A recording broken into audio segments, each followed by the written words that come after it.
I will not let you sacrifice your greatness because somebody else doubted you. I will not allow you to give up when it gets hard, when it gets dark, when it gets lonely.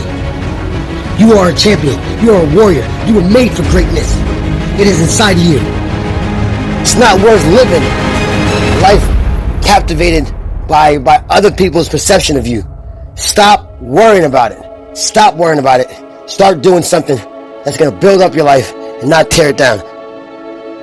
I have cut off the people who are not on the same mission with me. And yes, they are very upset. And yes, they said some nasty things about me. But guess what? I cut them off anyway. And I've surrounded myself with people who have the same values, who have the same mindset, and people who want to accomplish what I want to accomplish. Every single day in a safari, a lion wakes up. And every single day in a safari, a gazelle wakes up. If you wake up and you're a gazelle, you realize if you're going to survive, you must outrun the slowest gazelle. In your mind, you're thinking you got to outrun the fastest lion. That's not the truth. You just got to stay ahead of the slow gazelle. That's it.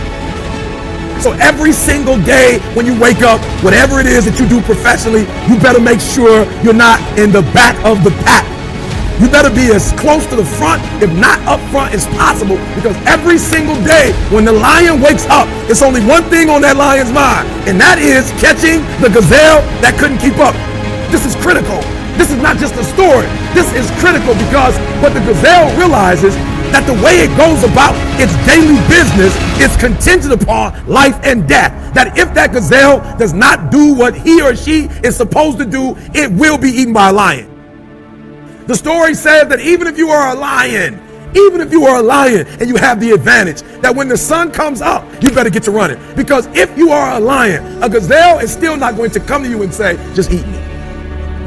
You have to understand, I don't care how deep you are as a lion. When you wake up, nothing is going to come to you. Nobody's going to give you anything. They're still not giving stuff to ET.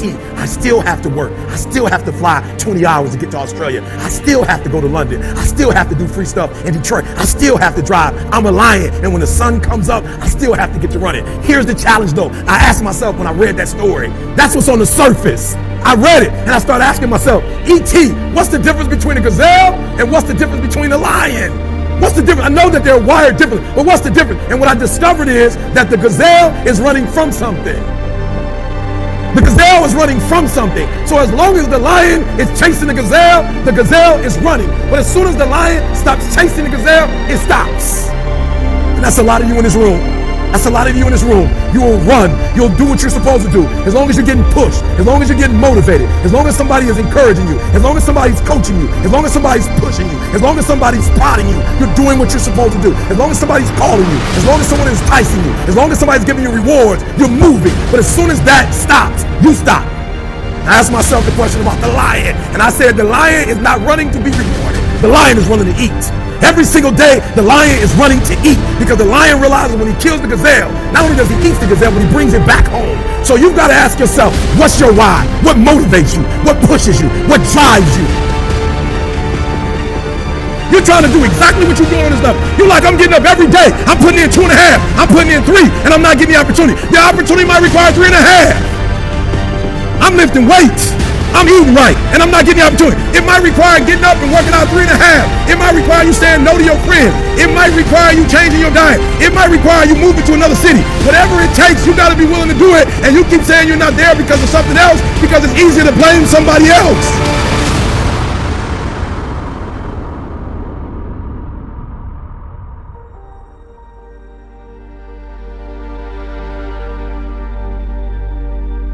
I'm sick of hearing people limit themselves.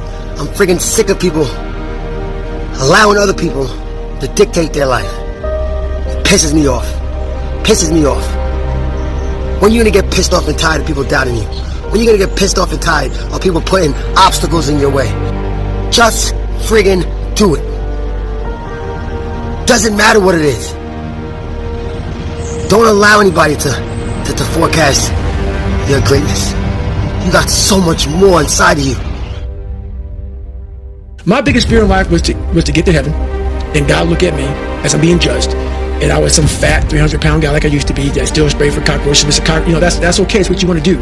I didn't want to do that, and I made $1,000, a month. And I got to heaven, and God laid out this chart in front of me, and He said, "Hey, man, look at this chart," and it had my name on top and all this amazing shit. And I'm like, that's not that's not me, man. He goes, that's who you were supposed to be.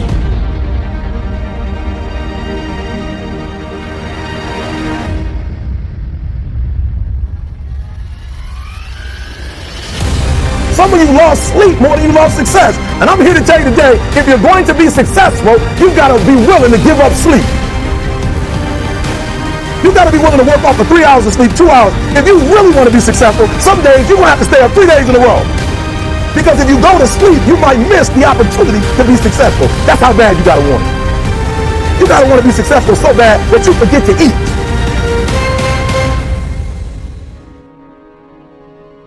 Think about the things that you tell yourself, the lies you use to rationalize taking the easy road. Taking the easy road and leaving discipline behind. Think about them. You don't have time. That's a lie. You don't have support. That's a lie. You don't have the equipment or the gear. Lies. You don't know the best way. Who cares? That's a lie. Or you're too old, or you're too young. Of course you're too old or too young. Lie. And there's you're too busy. Sure you are. That's a lie. And you're too tired, or you're too sore, or you're just plain not feeling it. Lies, lies, lies. And the list goes on and on and on. And it doesn't stop if you don't make it stop. So recognize the excuses are not valid. They aren't. They're trumped up. They're conjured up. They're fabricated. They're lies. And how do you stop the lies? You stop the lies with the truth. The truth. The truth will set you free. The truth will stand, and the truth will deliver you from procrastination and laziness and the downward spiral that comes with a lack of discipline. So don't believe the lies, believe the truth. And the truth is, you have time. You have the skill, you have the knowledge and the support and the willpower and the discipline to get it done. So cast out the lies, burn them down.